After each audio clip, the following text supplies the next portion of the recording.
오늘의 야담상궁 시작합니다. 여러분, 혹시 이런 소문 들어보셨습니까?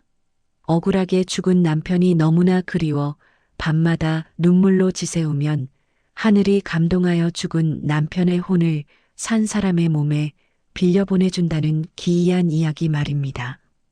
오늘 제가 들려드릴 이야기는 바로 그 믿기 힘든 기적에 관한 것입니다. 자, 상상을 한번 해보십시오. 당신은 지금 3년 전 서방님을 여의고 홀로 병든 시어머니를 모시는 과부입니다. 당장 내일이면 악독한 지주에게 집까지 빼앗기고 길바닥에 나앉아야 할 처지인데 억수같이 비가 쏟아지는 밤에 웬 장님 사내가 대문을 두드리는 겁니다. 그런데 이상한 건 그 사내의 몸에서 풍기는 냄새가 3년 전 땅에 묻은 서방님의 채취와 소름 끼치도록 똑같다는 것이죠. 이게 누구 없소? 지나가는 길손인데 비가 너무 거세어 길을 잃었소. 이 목소리, 이 향기, 그리고 번개빛에 언뜻 비친 저 인매. 여러분이라면 어떻게 하시겠습니까? 귀신이라며 비명을 지르시겠습니까? 아니면 혹시나 하는 마음에 떨리는 손으로 문고리를 잡으시겠습니까? 조선 인조 시절 경상도 어느 깊은 골짜기에서 벌어진 이 기막힌 실화는 단순히 운 좋은 여자의 이야기가 아닙니다. 여러분의 인생에도 조만간 찾아올 복덩이를 알아보는 법을 가르쳐주는 놀라운 비화입니다. 자, 15분 동안 저와 함께 그 신비로운 현장으로 들어가 보시지요. 그런데 말입니다. 과연 이 사내가 정말 죽은 남편의 환생일까요? 아니면 이 과부를 파멸로 몰고 갈 무서운 요물일까요? 그 소름 돋는 진실은 이제부터 시작됩니다. 장마가 시작되려는 초여름 저녁이었습니다. 비냄새가 섞인 바람이 문틈으로 스며들어왔고 방 한 구석에서는 곰팡이 냄새가 코를 찔렀죠. 이 씨 부인은 텅 빈 쌀독을 멍하니 바라보며 무릎을 끌어안고 앉아 있었어요. 병든 시어머니의 마른 기침 소리가 안방에서 끊임없이 들려왔습니다. 3년 전 과거 시험을 준비하던 서방님이 갑작스레 세상을 떠난 후 이 집은 날로 쇠락해 갔어요. 마을의 악독한 지주 박참판은 빚을 핑계로 이 씨 부인을 괴롭혔습니다. 내일까지 돈을 갚지 못하면 이 집은 내 것이야. 아니면 내 첩으로 들어오든가. 박참판의 비열한 웃음소리가 귓가에 맴돌았죠. 그날 밤 하늘에서 천둥이 울리기 시작했어요. 억수같이 쏟아지는 빗줄기가 기와 지붕을 두드렸습니다. 바로 그때였어요. 쾅, 쾅, 쾅. 대문을 두드리는 소리가 천둥 소리에 섞여 들려왔습니다. 그게 누구 없소? 지나가는 길손인데 비를 피할 곳이 없소? 이 씨 부인은 떨리는 손으로 문을 열었어요. 그곳엔 온몸이 진흙투성이가 된 사내가 서 있었습니다. 허름한 삿갓을 쓰고 지팡이를 짚은 장님이었죠. 번개가 번쩍일 때마다 사내의 얼굴이 어렴풋이 보였어요. 그런데 이상한 일이 벌어졌습니다. 사내의 몸에서 풍겨오는 냄새가 죽은 서방님이 생전에 쓰던 향나무 냄새와 똑같았던 거예요. 이 씨 부인의 심장이 쿵쾅거렸습니다. 부인, 늦어서 미안하오. 장님은 이 씨 부인의 이름도 모를 텐데 마치 오래전부터 알던 사람처럼 말했어요. 그 목소리, 그 말투까지 서방님을 닮아 있었습니다. 이 씨 부인은 온몸에 소름이 돋았지만 이상하게도 사내를 내칠 수가 없었어요. 사내가 방으로 들어서는 순간 3년 동안 꺼져 있던 안방의 등불이 저절로 켜지는 게 아니겠습니까? 동틀 무렵 빗소리가 잦아들었어요. 창문 틈으로 스며드는 새벽 공기는 축축했고 멀리서 닭 우는 소리가 들려왔습니다. 이 씨 부인은 밤새 한숨도 못 자고 사내의 숨소리만 들었죠. 그 숨소리마저 서방님과 닮아 있었거든요. 아침 햇살이 방 안을 비쳤을 때 이 씨 부인은 사내의 얼굴을 제대로 볼 수 있었어요. 볕에 그을린 거친 피부, 손등에 굳은 살과 흉터들. 서방님의 고운 얼굴과는 달랐습니다. 그저 평범한 떠돌이 장님일 뿐이었죠. 마님, 소희는 눈은 못 보지만 몸은 멀쩡합니다. 밥 한 끼만 얻어먹게 해주신다면 이 집 머슴으로 부려주십시오. 당장 먹을 쌀도 없는 형편이었지만 이 씨 부인은 고개를 끄덕였어요. 사내에게서 느껴지는 묘한 기운 때문이었습니다. 그날 오후 장님 머슴은 마당으로 나갔어요. 지팡이 하나만 들고 말이죠. 그리곤 놀라운 일을 해냈습니다. 앞을 보지 못하는 사람이 지팡이로 땅을 톡톡 두드리며 잡초가 난 곳을 정확히 찾아냈어요. 한치의 오차도 없이 풀을 뽑아냈죠. 저 사람 정말 장님이 맞나? 이웃집 아낙네들이 담장 너머로 수군거렸습니다. 더 놀라운 건 오후에 벌어졌어요. 장님 머슴이 무거운 도끼를 들고 장작더미 앞에 섰습니다. 이 씨 부인이 깜짝 놀라 달려나갔죠. 아니, 앞도 못 보시는 양반이 도끼질을 하시려고요? 다치시면 어쩌려고 그러십니까? 하지만 사내는 대답 대신 고개를 들어 코를 킁킁거렸어요. 바람의 방향을 느끼는 듯 했습니다. 그리곤 도끼를 높이 치켜들었죠. 팍! 참나무 장작이 자로 잰 듯 정확히 반으로 갈라졌어요. 하나, 둘, 셋. 단 한 번의 실수도 없이 장작이 쌓여갔습니다. 구경하던 마을 사람들이 입을 쩍 벌렸죠. 세상에 귀신이 씌었나? 장님이 어떻게 저렇게 정확히. 도끼질을 마친 사내가 땀 한 방울 흘리지 않은 채 이 씨 부인을 향해 말했어요. 마님, 이 장작은 그저 불 피우려는 게 아닙니다. 이 집에 낀 애군을 쪼개는 것이지요. 오늘 밤부터 이상한 소리가 나도 절대 방 밖으로 나오시면 안 됩니다. 그날 밤 정말로 장님의 방에서 여자의 구슬픈 울음소리가 들려오기 시작했습니다. 분명 혼자 있는 방인데 말이에요. 사흘째 되는 날 아침이었어요. 창밖에선 참새들이 지저귀고 있었고 마당엔 이슬이 맺혀 있었습니다. 이 씨 부인이 아침밥을 지으려고 쌀독을 열었는데 깜짝 놀랄 일이 벌어졌죠. 분명 어젯밤 바닥까지 긁어냈던 쌀독에 쌀이 반 넘게 차 있는 게 아니겠어요? 이 씨 부인은 눈을 비비고 다시 봤지만 분명했습니다. 하얀 쌀이 가득했어요. 시어머님, 혹시 쌀을 어디 숨겨두셨습니까? 무슨 소리냐? 내가 어디서 훔쳐온 게 아니고 시어머니도 모르는 일이었어요. 이 씨 부인은 등골이 오싹해졌습니다. 귀신의 장난이 아닐까 싶었죠. 더 놀라운 일은 마당에서 벌어졌어요. 3년 전 서방님이 돌아가신 후로 잎 하나 돋지 않고 검게 말라 죽어가던 매화나무가 있었는데 그 나무에서 하얀 꽃망울이 피어나기 시작한 겁니다.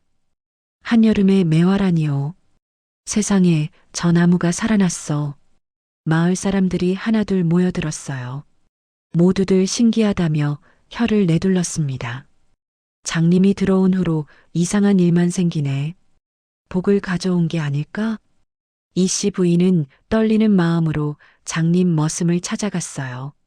사내는 툇마루에 앉아 지팡이를 닦고 있었습니다. 이보시오, 대체 정체가 무엇입니까?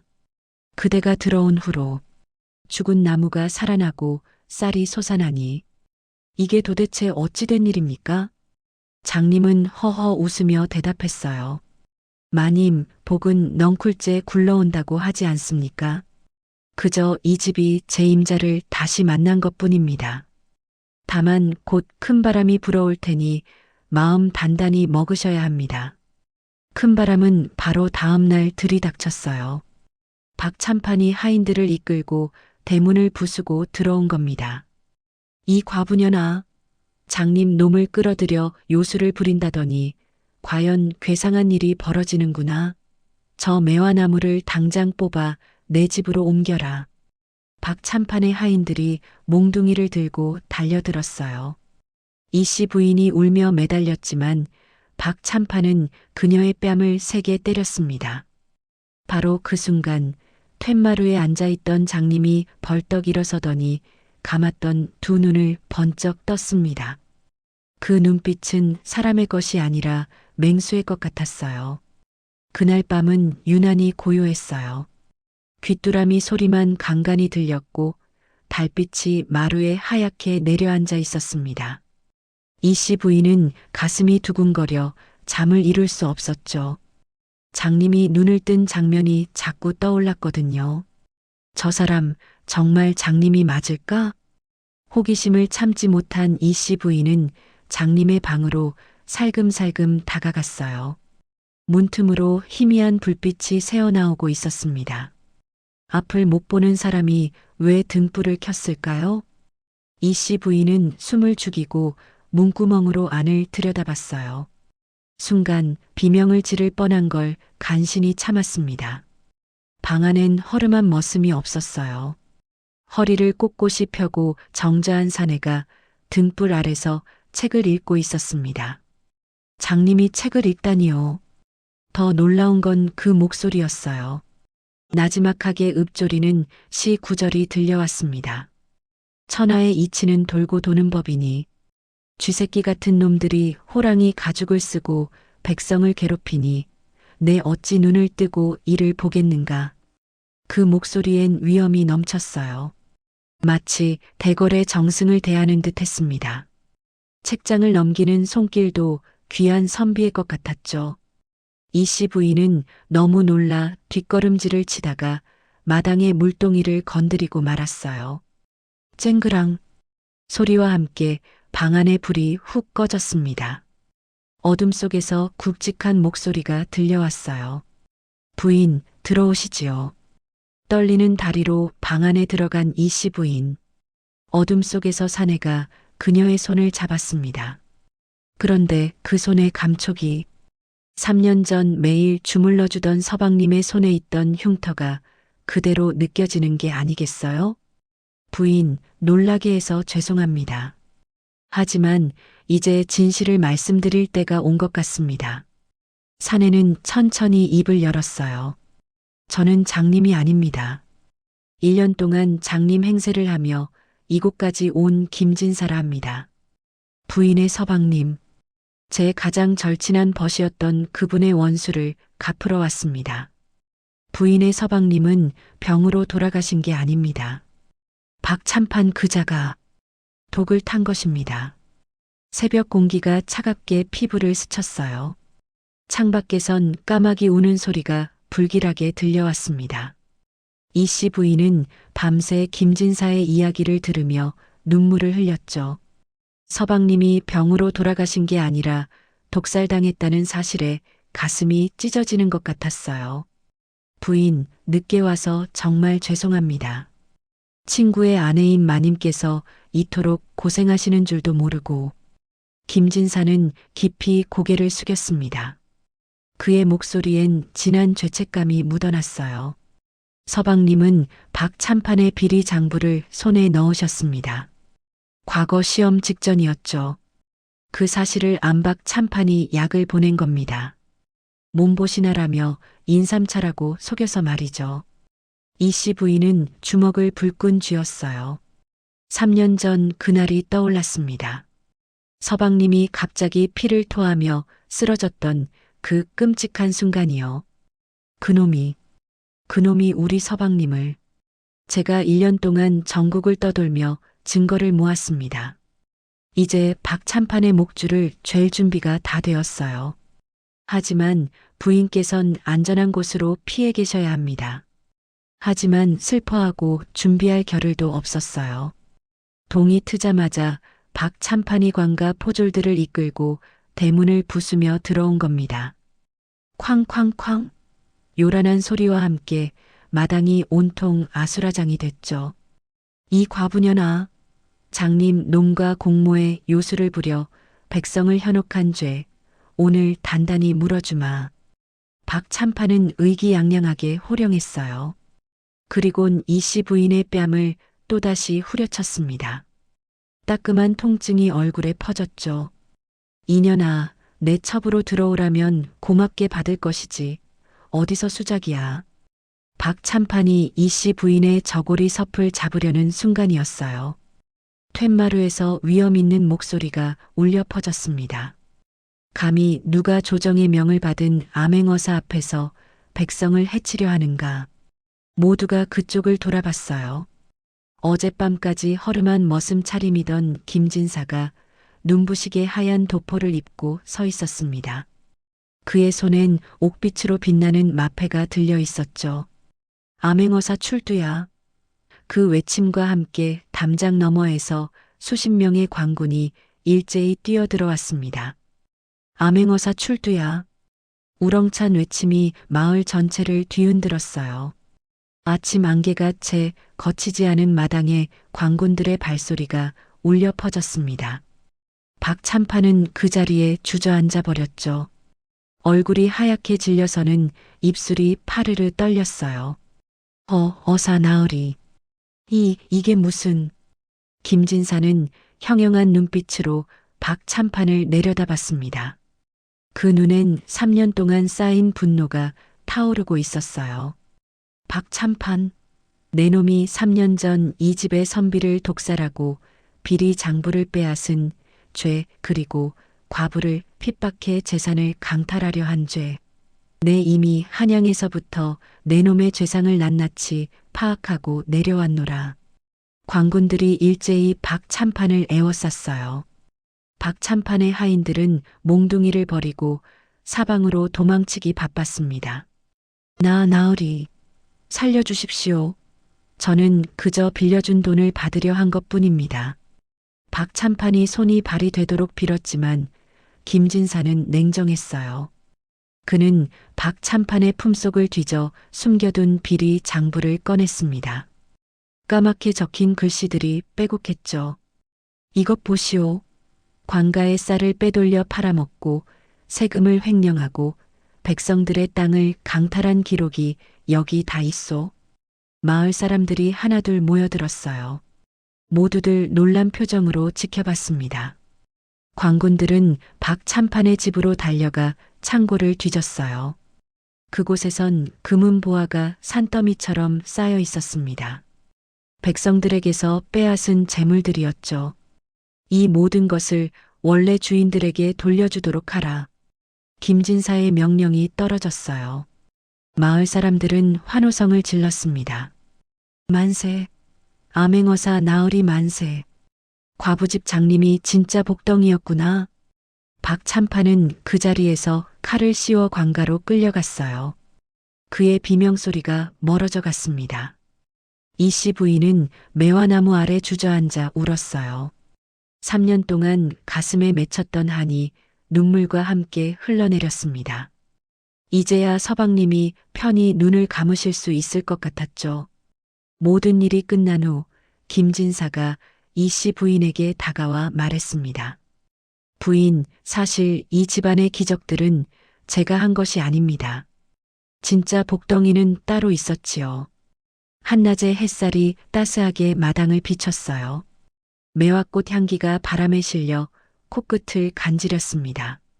김진사는 떠날 채비를 하며 이씨 부인을 곳간으로 데려갔죠. 마님, 이 쌀독에 쌀이 마르지 않았던 건 제가 매일 밤 채워 넣은 게 아닙니다. 김진사가 쌀독 밑바닥을 가리켰어요. 그곳엔 두꺼운 나무판이 있었습니다. 판을 들어 올리자 땅속 깊이 파인 공간이 나타났죠. 그 안엔 비단 보자기에 싼 은자들이 가득 들어 있었어요. 서방님께서 살아계실 때 마님 몰래 비상금을 묻어두신 겁니다. 혹시나 자신에게 무슨 일이 생길 경우를 대비해서 말이죠. 마님이 평생 굶지 않고 살 수 있도록요. 이씨 부인의 눈에서 뜨거운 눈물이 흘러내렸어요. 죽어서도 자신을 걱정한 서방님의 마음이 느껴졌습니다. 그리고 저 매화나무도 마찬가지입니다. 김진사가 매화나무를 가리켰어요. 제가 매일 밤 약초를 달여 뿌리에 부어 주었습니다. 친구의 정원이 다시 꽃피게 하려고요. 친구의 아내께서 슬픔 속에만 사시지 않게 하려고요. 김진사는 허리를 깊이 숙였습니다. 마님, 저는 이제 한양으로 돌아가 서방님의 명예를 완전히 회복시켜 드리겠습니다. 과거 시험 합격증도 뒤늦게나마 받아내고요. 이제 이 집은 마을에서 가장 부유하고 평화로운 집이 될 겁니다. 부디 시어머니 잘 모시고 행복하게 사십시오. 이씨 부인은 떠나려는 김진사의 소매를 붙잡았어요. 고마운 마음을 어떻게 표현해야 할지 몰랐습니다. 목이 메어 말이 나오지 않았죠. 김진사는 빙그레 웃으며 이씨 부인의 손등을 다독여줬어요. 그리곤 지팡이를 짚고 천천히 걸어 나갔습니다. 아침에 들어올 때와는 달리 당당한 걸음걸이였죠. 대문 앞에서 김진사가 돌아봤어요. 마님, 복은 넝쿨째 굴러온다고 했지요. 그 복은 재물이 아니라 사람입니다. 서방님의 변치 않는 사랑, 그리고 그분을 기억하는 친구의 의리. 그것이 진짜 복덩이였습니다. 김진사가 떠나고 정확히 1년 후 대문 앞에 아이 하나가 버려져 있었습니다. 아이의 목엔 서방님의 부채가 걸려 있었어요. 계절이 바뀌고 또 바뀌었어요. 마당의 매화나무는 해마다 더 많은 꽃을 피웠습니다.